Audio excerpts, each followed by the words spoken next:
Clear to all of you? समझ में आ गया ये वाला paragraph? Now first of all it meant the end of Cold War confrontation. The ideological dispute over whether the socialist system would beat the capitalist system was not an issue anymore. Since this dispute had engaged the military of the two blocs, had triggered a massive arms race and accumulation of nuclear weapons, and had led to the existence of military blocs. The end of the confrontation demanded an end to this race arms and a possibly new peace. So अब देखें तो अव्वल तो दूसरी दुनिया के पतन का एक परिणाम अपने को कोल्ड वॉर के दौर का जो क्या बोलते हैं अपन उसको, संघर्ष था, उसकी समाप्ति से हुआ। ठीक है, सेकेंड वर्ल्ड ख़त्म कब हुई? जब अपना कोल्ड वॉर ख़त्म हुआ तो सेकेंड वर्ल्ड भी ख़त्म हो गई। देन जो सोशलिस्टिक सिस्टम था वो क्या था? कैपिटलिस्ट सिस्टम से क्या हो गया? पिछड़ गया, क्योंकि लोग क्या कैपिटलिस्ट सिस्टम के ऊपर ही जाने की कोशिश करने लगे, और जो सोवियत रूस के अंदर जो सोशलिस्ट सिस्टम चल रहा था वो पीछे रह गया, और कैपिटलिस्ट सिस्टम क्या हुआ? वो आगे निकल गया। और यही नहीं, ये विचार, इस आइडियोलॉजिकल का जो विवाद था, जो अपन देख रहे थे कि दोनों देश जब दोनों ही सुपर पावर थे तो अपनी अपनी आइडियोलॉजी अपने अपने ब्लॉक के अंदर या दुनिया के अंदर फैलाना चाहते थे। तो जब ये जो आइडियोलॉजिकल जो डिस्प्यूट था, ये इसने क्या कर रखा था? दोनों गुटों की सेनाओं को उलझाया था। यानी कि आइडियोलॉजिकल विचारधारा से जो आइडियोलॉजिकल विचारधारा थी उससे क्या थी? दोनों गुटों की जो सेनाएं थी वो भी उलझी हुई थी। यानी कि ईस्टर्न ब्लॉक की सेना भी लड़ने के लिए तैयार थी और वेस्टर्न ब्लॉक की सेना भी लड़ने के लिए तैयार थी। क्यों? क्योंकि दोनों की क्या आइडियोलॉजी क्या थी, विचारधारा क्या थी, दोनों की डिफरेंट थी। और इसी कारण क्या था, जो आर्म्स रेस थी वो बहुत तेज़ी के साथ चल रही थी। यानी कि हथियारों को जमा करना, ये करना, और ये बहुत तेज़ी के साथ चल रही थी। और दुनिया क्या थी? अपन कह सकते हैं दो मिलिट्री गुटों के अंदर बटी हुई थी। एक तो वेस्टर्न गुट और एक ईस्टर्न गुट, यानी कि गुट मीन्स ब्लॉक बोल लो या खेमे बोल लो, उसके अंदर बटी हुई थी। अब after the second world war हथियारों की जो आर्म्स रेस थी वो भी ख़त्म होगी। Sorry, not after the second world war, after the cold war हथियारों की जो रेस थी, जो आर्म्स रेस थी, हथियारों की जो होड़ लगी हुई थी जमा करने की कि हम मेरे पास इतना हथियार, हमारे पास इतना हथियार, वो भी ख़त्म हो गई। और एक नई शांति की संभावना का जन्म हुआ। यानी कि एक शांति, एक पीस का एक बर्थ हुआ कि अब यहाँ से क्या है, जब आर्म्स रेस ख़त्म होगी तो एक शांति दुनिया के अंदर बनी रहेगी और कोल्ड वॉर भी ख़त्म हो गई है। ठीक है, जो भी नुकसान और जो भी, हालांकि जो भी आइडियोलॉजिकल वे के अंदर जो सोशलिस्टिक सिस्टम जो था वो पूरी तरह से या बुरी तरह से कैपिटलिस्ट सिस्टम के मुकाबले में पिछड़ चुका है। बट अब वो तो जो भी होगा ठीक किया जाएगा आगे। बट अभी तो क्या है, एक नई शांति की शुरुआत हुई थी, क्योंकि आर्म्स रेस भी ख़त्म हो गई। जो सोशलिस्ट आइडियाज़ थे वो, या सोशलिस्टिक सिस्टम था यूएसएसआर का, वो भी बहुत ज़्यादा पिछड़ चुका था कैपिटलिस्ट सिस्टम से। Clear? Any question?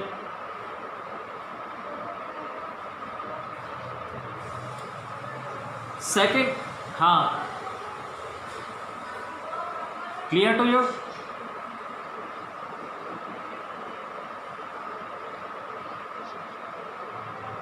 Second, power relations in world politics changed, and therefore the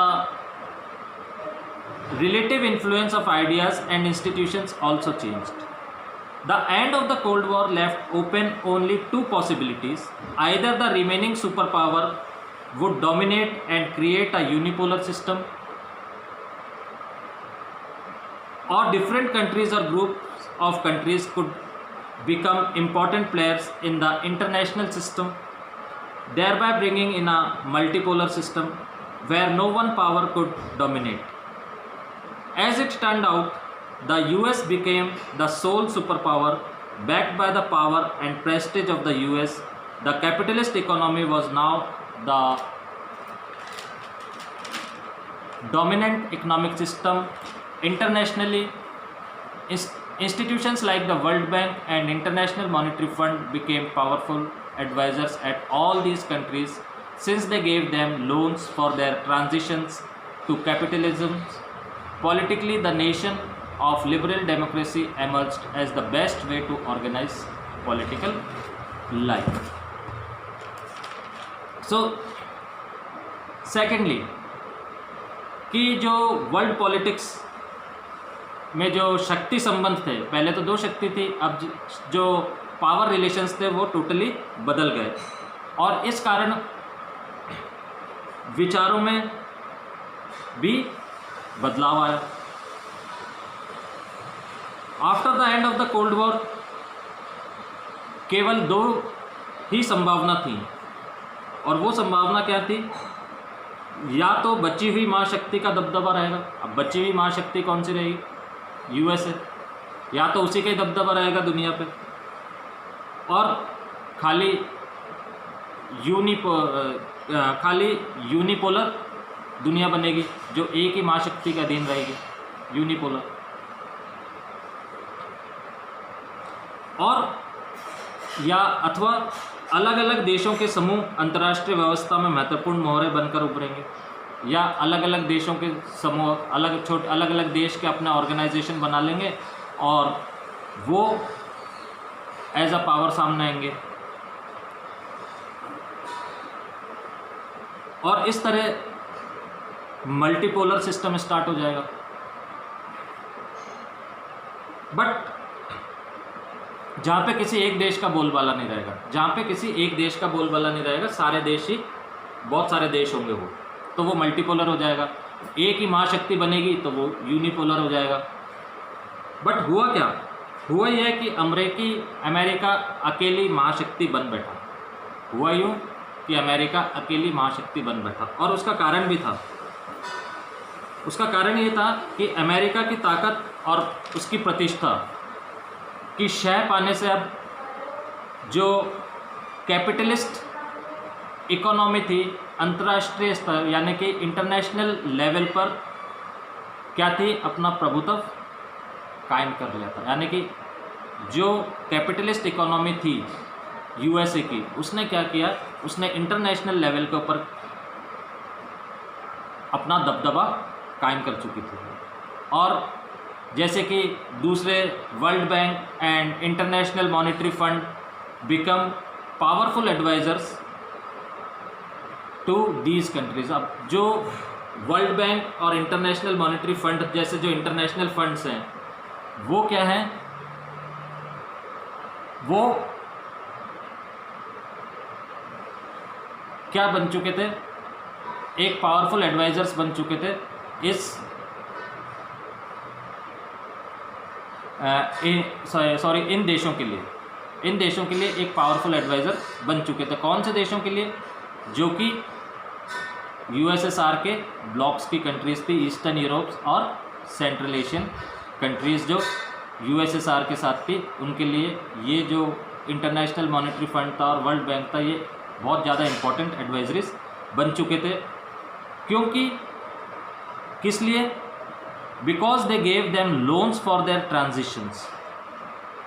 वो उनको लोन देने के लिए तैयार थे, उनमें परिवर्तन लाने के लिए. ट्रांजिशन मीन्स ट्रांजिशन के दो मीनिंग है बेटा. ट्रांजिशन के मीनिंग दो हैं. एक तो संक्रमण और दूसरा परिवर्तन. ध्यान रखना, आगे जो अपन पढ़ेंगे ना, उसमें संक्रमण के नाम से ट्रांजिशन का जो मीनिंग होगा, Hindi meaning, actual Hindi meaning संक्रमण होता है और परिवर्तन भी इसका मीनिंग होता है, ट्रांजिशन मीन्स। सो ये जो IMF और जो वर्ल्ड बैंक थे वो इनको क्या दे रहे थे, लोन दे रहे थे काय के लिए, इनमें चेंजेस लाने के लिए, इन कंट्रीज़ के अंदर चेंजेस लाने के लिए।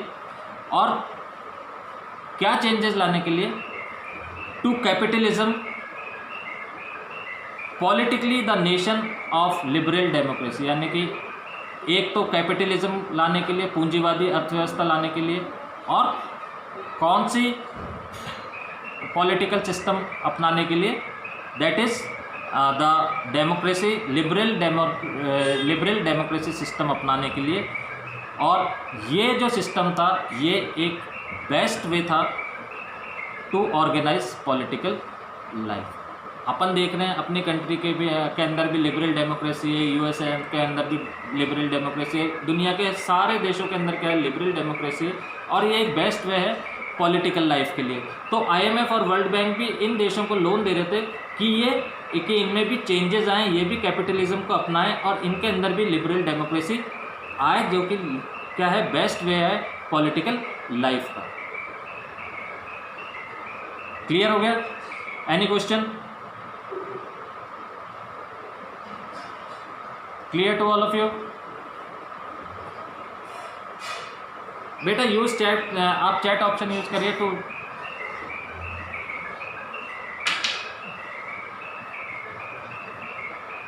हाँ बेटा, जब देखिए अब क्या होता है कि जब लोग ये देखते हैं, जब USSR के अंदर सोशलिस्टिक या साम्यवादी सोशलिस्टिक सिस्टम था, जब लोगों ने ये देखा कि ये बेनिफिटेड नहीं है डेवलपमेंट के लिए, डेवलपमेंट के लिए जो बेनिफिट है वो है कैपिटलिज्म, लिबरल डेमोक्रेसी, तो वहाँ की जनता ने भी क्या किया, बाद में अपन ने देखा था, अपन ने पढ़ा था जब USA का डिसइंटीग्रेशन हो रहा था, तो उनको ये पता चला कि कैपिटलिस्ट सिस्टम क्या है, बेटर है कंपैरेटिवली टू सोशलिस्ट सिस्टम की।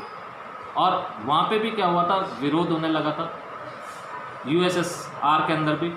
तो जब ये तो ऑटोमेटिक हो जाता है कि जो चीज़ बेटर होती है उसको लोग अपनाने की कोशिश करते हैं। अब अमेरिका के अंदर क्या था और वेस्टर्न कंट्रीज़ के अंदर क्या था, उनके अंदर कैपिटलिस्ट इकोनॉमी थी।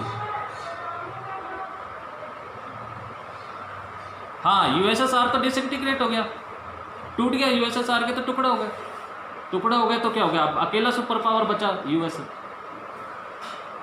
आज की तारीख में क्या है, अकेला सुपर पावर है USA। क्यों सुपर पावर क्यों है? उसकी इकोनॉमी क्या है, बहुत हाई है, उसकी अर्थव्यवस्था है दुनिया के अंदर क्या है, सबसे हाई है। आज अपन डॉलर खरीदते कितने में खरीदते हैं, 75-78 रुपीज़ का एक डॉलर है। तो उसकी तो जो इकोनॉमी है वो बहुत हाई है, तो इसलिए क्या है, वो सुपर पावर। क्लियर? क्लियर हो गया? आगे बढ़े। Then third, the end of the Soviet bloc meant the emergence of many new countries. All these countries had their own independent aspirations and choices. Some of them, especially the Baltic and East European states, wanted to join the European Union and become part of the North Atlantic Treaty Organization, NATO. The Central Asian countries wanted to take advantage of their geographical location and continue their close ties with Russia and also to establish ties with the West, the US, China and others. Thus the international system saw many new players emerge, each with its own identity, interest and economic and political difficulties.